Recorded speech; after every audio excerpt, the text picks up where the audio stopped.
అందించవచ్చు,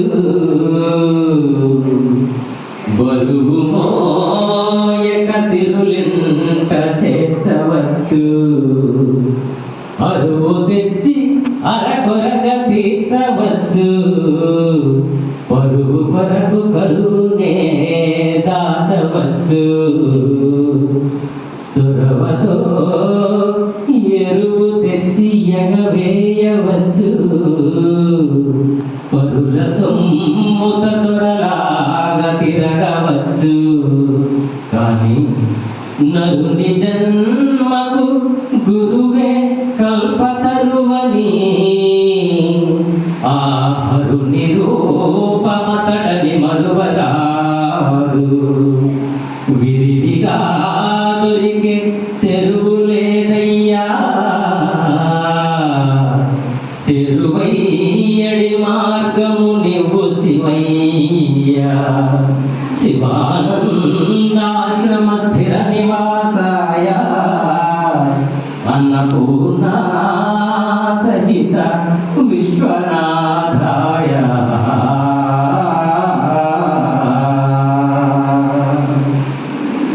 ఆర్తితో నిన్ను కీర్తించని వారికి స్వరమెందుకు, భక్తితో నిన్ను పూజింపని వారికి కరములెందుకు, ఆపేక్షతో నిన్ను వీక్షించని వారి చక్షువులెందుకు, నీ సంకీర్తనల విందారగించని వీణులెందుకు, నీ పుణ్యగాథలు విని పులకించని తనువెందుకు,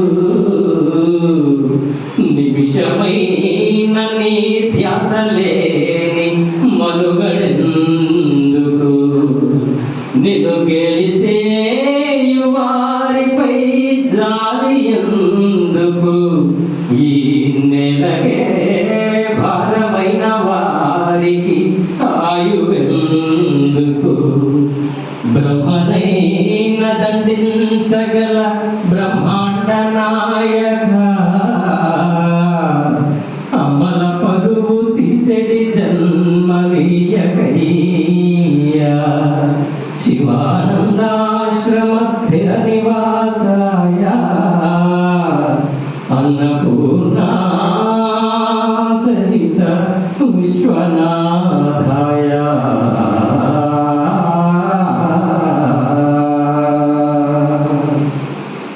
ఎంచుకుంటిని నిన్ను మించిన దైవము లేదని, పంచరత్నముల కన్నను పంచాక్షరీయ మేలని, పంచవయ్య అంచలంచలుగా నీ పైన భక్తిని పటాపంచలు చేసి ప్రాపంచిక వాంఛలన్నిటినీ, చంచలమైన చిత్తమును నీ వైపునకు వంచి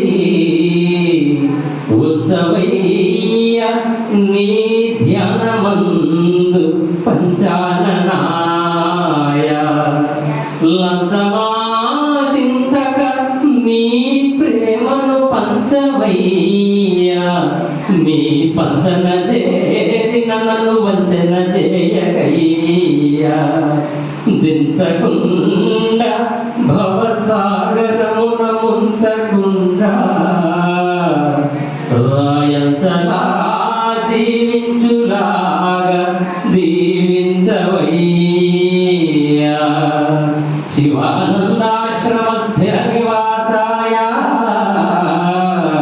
అన్నపూర్ణ సహిత విశ్వనాథాయ.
పౌర్ణిమ, వ్యాస పౌర్ణిమ అంటే ఆధ్యాత్మిక మార్గంలో ఉన్న వాళ్ళందరికీ ఇది పండగ లాంటిది.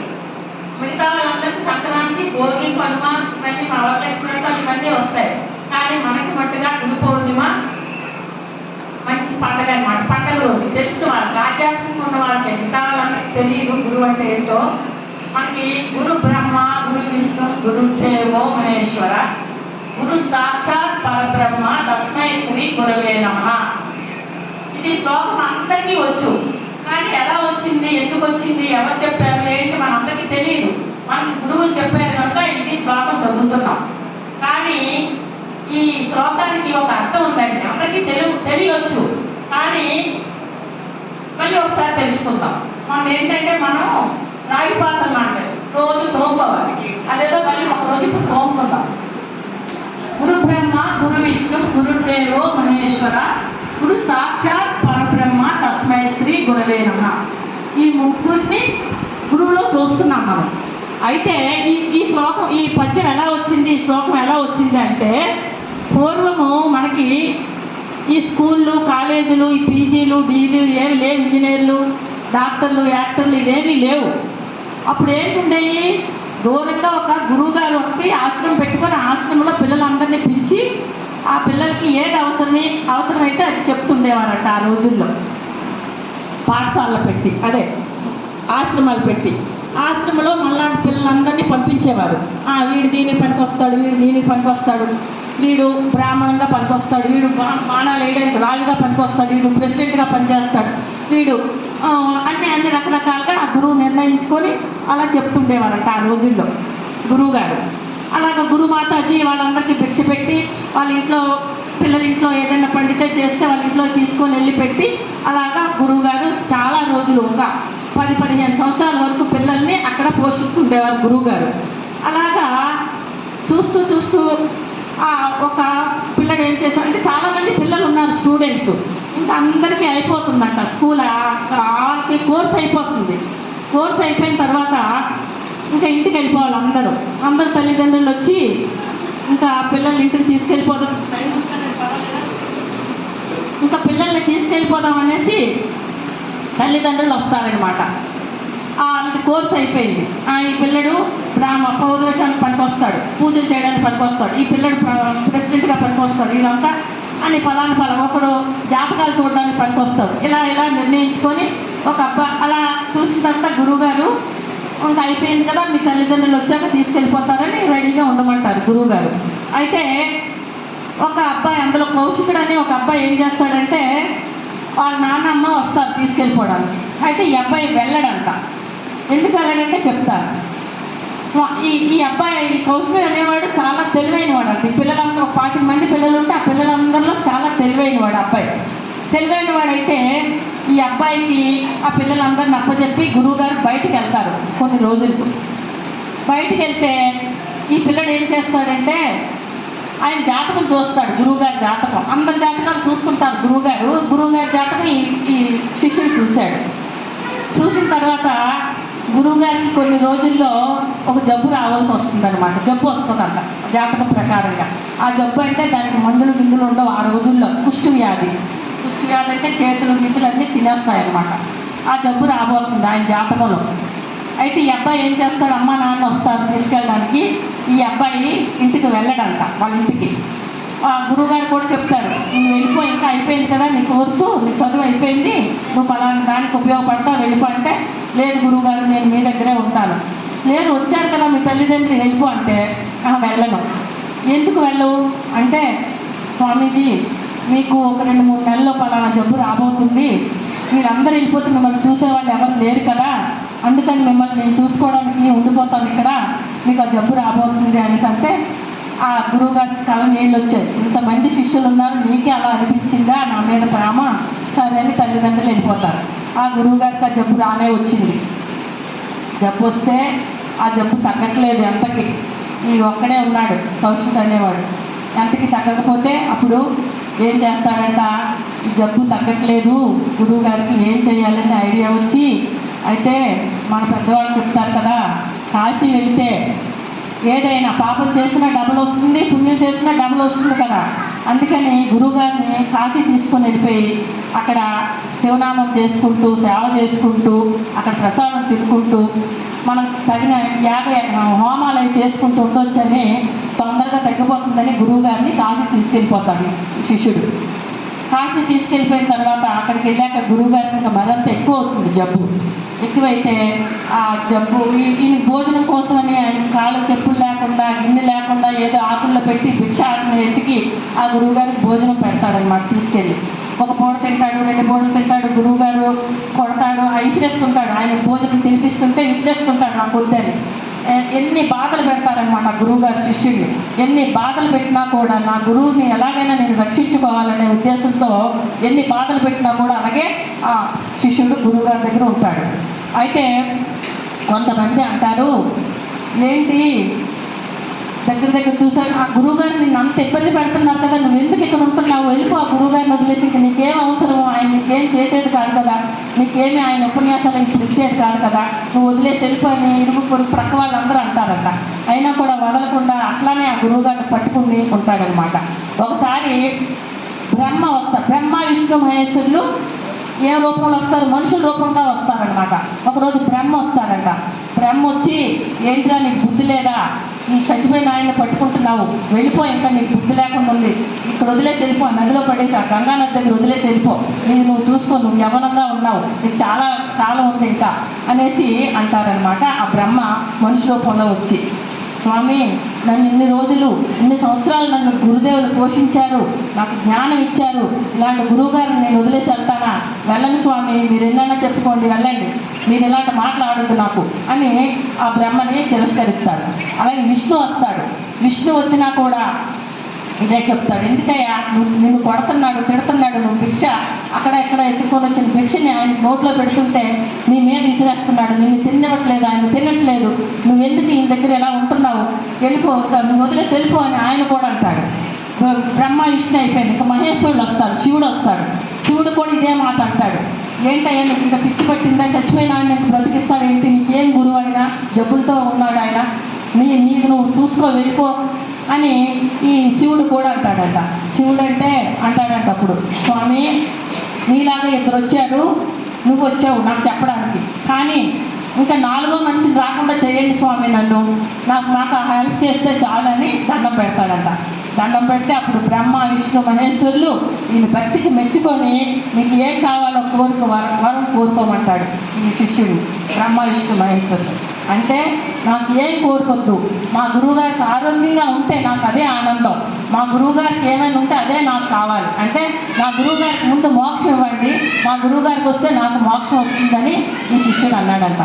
అందుకని ఆ బ్రహ్మ విష్ణు మహేశ్వరులు ఆయన ప్రత్యక్షంగా వచ్చి నీకేం కోవాలో కోరుకోమంటే, నాకు ఏమొద్దు, నా గురువుని రక్షించండి, నా గురువు ఆరోగ్యం బాగు చేయండి, నా గురువుకు మోక్షం వస్తే నాకు వస్తుందని గురువుకి మోక్షం ఇవ్వమన్నాడు. అప్పుడు ఆ గురువుకి, నువ్వు ఇంత మంచి శిష్యుడువా, నిన్ను పరీక్షించడానికి నేను బ్రహ్మ విష్ణు మహేశ్వరులు వచ్చావని ఆయన ఆశీర్వదించి గురువుకి మోక్షం ఇచ్చి, గురువుకు మోక్షం ఇచ్చిన తర్వాత శిష్యుడికి కూడా మోక్షం ఇచ్చాడు బ్రహ్మ విష్ణు మహేశ్వరులు. అప్పుడే ఈ శ్లోకం వచ్చింది, గురు బ్రహ్మ గురు విష్ణు గురుదేవో మహేశ్వర, గురు సాక్షాత్ పరబ్రహ్మ తస్మై శ్రీ గురవే నమః. ఆ 3 దేవుళ్ళలో గురువుని చూశాడు కాబట్టి ఈ శ్లోకం వచ్చిందని అంటారు. హరి ఓం తత్సత్.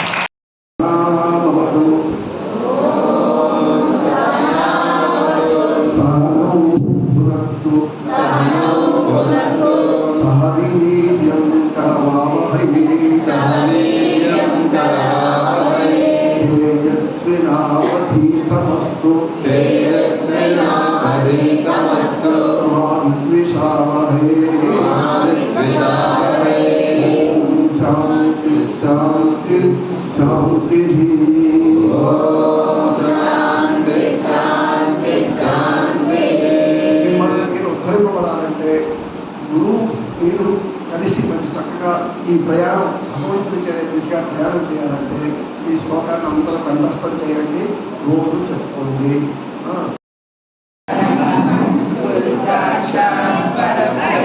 అటు నుంచి